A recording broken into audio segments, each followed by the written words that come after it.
Hello, welcome back. Mike from Canada and Wealth. It's my favorite day of the week, Tuesday. It is time for Mike Reads the Journal. Let's jump into the markets. 5-day on the S&P 500, barely even, I think. Yeah, up 0.13. I covered the markets a lot in my monthly note that I released just yesterday, so check that out. I'm going to jump into the news article. This really is probably the biggest news that we've seen in a couple of weeks, which is trucking giant Yellow. I'm sure everyone recognizes their trucks down here. This is a less LTL trucking company, less than truckload. They kind of take small shipments and try and combine them when they truck. Huge company, services Walmart, Amazon, virtually every large kind of big box store or big box warehouse. Yellow is probably involved in that. Back in my days of the potato industry, we did a lot with trucking for our various parts of that business. And now it's not a surprise that Yellow has gone under. They have struggled for years. In 2022, they got a $700 million rescue loan. The US Treasury holds 30% of their shares. Those all went to zero. Was this a mistake? Should we blame a certain person? I don't think so. You make the decision that you have to at the time. They've famously had problems.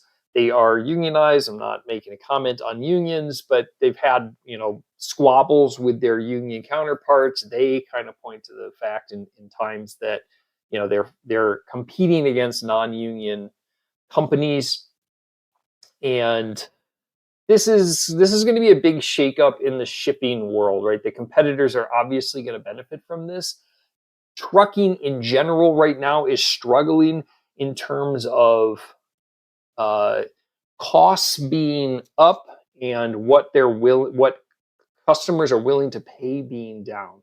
And that was, probably the ultimate death knell for Yellow. The industry was probably not not robust enough right now in order to maintain all of the companies in it. So some of the worst ones go under. That is a free market and capitalism. And unfortunately, it does imperil about 30,000 jobs, including 22,000 union members. So certainly not a good news for the trucking industry, but we'll just have to follow that one along and see how the trucking industry fares.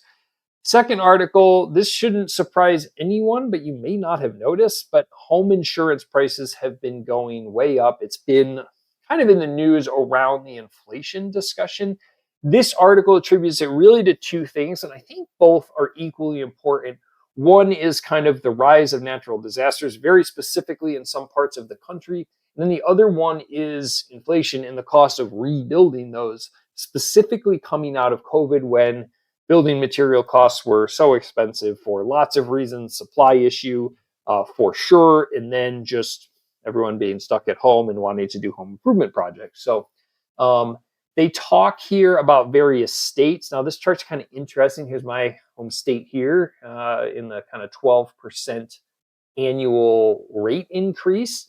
California, surprisingly not low, although it gets a lot of bad press in this article about home insurance companies effectively leaving the state because of kind of high losses when it comes to natural disasters there. Texas, Louisiana, Florida also having kind of a similar problem. And of course, insurance companies, kind of deal with the country as a whole. So a lot of the costs associated with natural disasters anywhere can kind of spill over into other states. And they're certainly not the only states that see these disasters. So this chart down here really talks about how the last couple of years have seen more events and they cost them more. Now, with inflation coming down, home materials definitely kind of back into reasonable. Well, it'll be interesting to see whether this kind of reverses, but this article at least says they expect it to continue for another 2 years. So double-digit growth by percentage on home insurance is definitely going to affect everyone. If, for example, it were to go up 10% for kind of 4 years in a row, that would be a over 50% raise when you compound those rate increases, and that's definitely going to start hitting the bottom line of Americans. All right, the last one is talking about the job market. This is really good news, gradual cooling that the Fed wants. So a lot of what the Fed has talked about is they're saying, it's not just the numbers of inflation. We have to see there's not a very compelling reason to stop raising interest rates if the job market stays as strong as it is. So if they, inflation is the big battle, but they were so worried the whole time that the job market was going to fall apart, and that certainly did not happen. Now, the Wall Street Journal doing a great job, as always, of using dark blue and light blue in their graphs. Please, if someone from the Wall Street Journal ever stumbles across from this, stop using dark blue and light blue in your graphs, because even I couldn't figure out which one of these went up and down after they crossed. But this is job openings going up, and then over the last year or so, kind of coming back down. This is unemployment, famously high during COVID, and then coming down very recently and staying at historic lows, although you can see it kind of very slightly jumping up. Now, are these very convincing lines over the last few months? Not really. So we're just going to have to see how this goes. But the labor market kind of coming back to normal so that employers can find employees, and yet at the same time, employees feel like they have power when negotiating salaries is really where we want to be. We're really not that far from that. This is job postings. Now, this is a little more convincing kind of recently of job postings falling. Again, this is a good thing, not a bad thing. It's not that the job market's falling apart. It's just that it's cooling down a little bit.